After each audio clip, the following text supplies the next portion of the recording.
Wasabi guys, welcome back to another Magic Market Watch video. For the end of June, we have a lot of impact from Double Masters 2022, as well as some impact still left over from Commander Legends. But first, before we get into the video, if you have not already, please do subscribe to the channel, it means a lot, I really appreciate it. First one we have to talk about is Orb of Dragonkind, from the original Dungeons & Dragons crossover Adventures in the Forgotten Realms last year. Big reason why this is going up is because of the Commander option Mirum, and just because a lot of the cards in Battle for Baldur's Gate had a strong synergy with dragons, so it was very easy to make a dragon-themed deck. People are looking for some kind of staple to make it even easier to play dragons. It's not an expensive card by any means, but when it goes from being around $1 to $3 to $4, it's worth paying attention to. Similarly, because of the dragon tribal theme, we have Haven of the Spirit Dragon. This was a land that also got a reprint in Commander 2017. As you could see, it even went up during last year's Adventures in the Forgotten Realms set, so it does seem like it's linked to dragon support or anything having to do with dragons. A bit more volatile though, you see the price change. It's not like it hasn't been around the $3 area before, so just be aware of that. This is also just as likely to go right back down to where it was.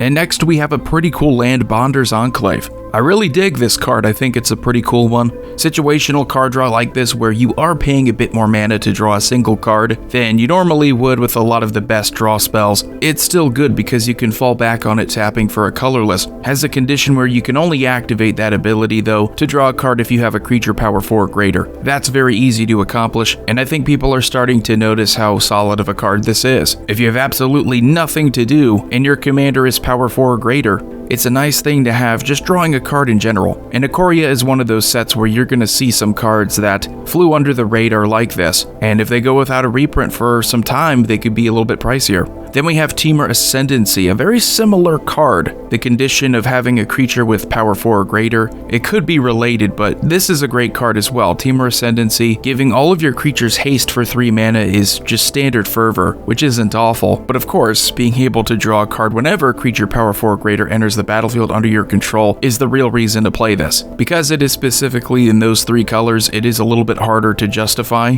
I don't find myself playing these 3 together that often, but regardless, it's still a fantastic card. Hasn't been overprinted surprisingly, but it did come from a set that was opened quite frequently in Konzitar gear, so you end up having a lot of bulk, and for a long time this has been a bulk rare. Next we have Mnemonic Deluge from Commander Legends, the first one. It's not making a massive gain, but it is trending upward, and I think people are going to want to pay attention to this because they might believe that this is a junk mythic from a set with a lot of bulk. And initially, you're right, a lot of inexpensive cards from the set, but that's also a gold mine. If you're talking about long-term value, cards like these I think are going to go up. You're not going to lose much money at all even if this gets a reprint. It's really a no-lose situation because you know the card itself is incredibly powerful. I've mentioned this I know at least once in my Commander Pickups videos, but this is a card I believe to be a steal. I think it's great value for what it is. It's 9 mana, but you need to understand that the biggest plays you really don't need to care about how expensive it is. People love the Commander format because big plays are entertaining. 9 mana is not easy to get to, it's very satisfying. Then next we have some Pioneer impact. I find myself talking about Pioneer more often. We have Curious Obsession. Now this was from Rivals of Ixalan originally. It got a reprint in Jumpstart as well. This uncommon is seeing around $5 and up.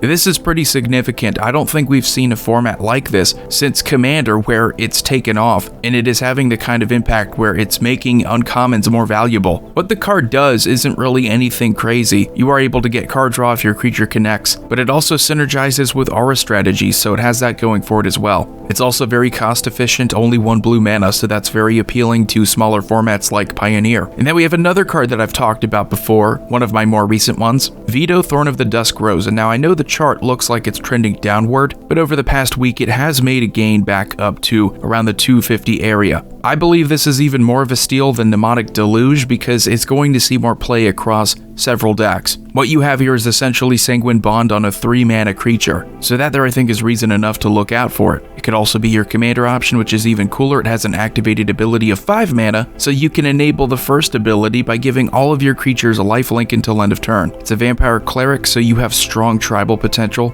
It ticks a lot of boxes here, folks. And yes, at $250, I think it's a steal. I think it could be easily a $10 to $20 card relatively soon. And then we have a card, I feel like I've been talking about this every week for the past 5 or 6 weeks. Unlicensed Hearse from Streets of New Capenna is now a $10 card. I've been singing this card's praises. I think it's fantastic. Commander, Pioneer, Modern, maybe even Legacy to a degree. I think it has its usefulness everywhere, and that's usually the sign of a very strong card. If it's not just strong in one format but multiple, it's going to secure its value pretty well. And as you can see, since April, it's been climbing. Great strength. I don't know when this is going to come down. It could go up to 20. Who knows? I like it. I think you should put it in all your decks. Now we get to talk about some losers, and I feel like for this week we have just as many losers to talk about as we do winners because of the Double Masters 2022 reprints. This has a negative impact on, of course, Seasoned Pyromancer from Modern Horizons. For a long time, this has been pretty expensive. All 2021, this was well above $20 and even $30. So now we're seeing it get back around the $20 mark. And keep in mind, we only really care about the price of the originals. It's going to take some time to really evaluate the price of the reprints.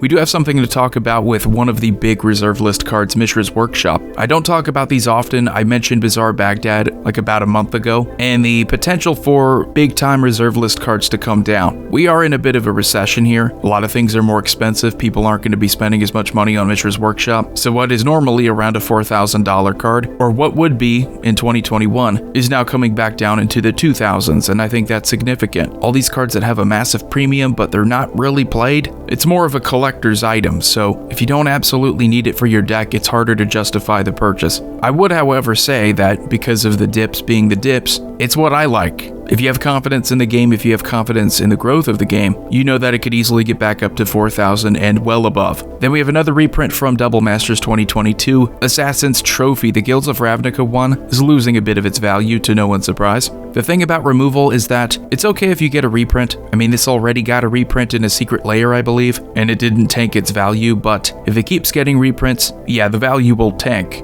And it'll eventually become a Path to Exile, a Swords to Plowshares, where it's not pennies, but it's nowhere near the $15 to $20 card it once was. So right now it's going down. It could be your time to buy it if you haven't already. Then we have another reprint impact here, Smothering Tithe. Definitely a good sign, I know, for a lot of people who have complained over the past couple years. Smothering Tithe being way too expensive, over $20. For what it does, I understand why people complained. It's a good stuff card. It doesn't have to synergize with anything, and you're going to throw it into your white decks like you threw Rhystic Study into your blue decks. So it getting back down to where it was sometime in 2020, early 2021 is a good sign again for people who want to buy cheap. And the last loser of the day is Elenda the Dusk Rose. Similarly, this card has been above $20 for quite some time. There are a lot of combos that you can pull off with Elenda. You could even make Elenda your commander. And it really did seem like the theme for Double Masters 2022 was a focus on these kinds of legendary creatures that were a bit more expensive. You had Dragon Lord Dramoka, just kind of obscure legendary creatures that needed reprints. They weren't just thrown in there because they added to a theme. And this is one of them, and going down because of a reprint. I think people have been looking for this card for some time for their vampire decks. I know I have. So it's great to see this happen after so long. But anyway, let me know what you think about the Magic market for this week, the last week of June.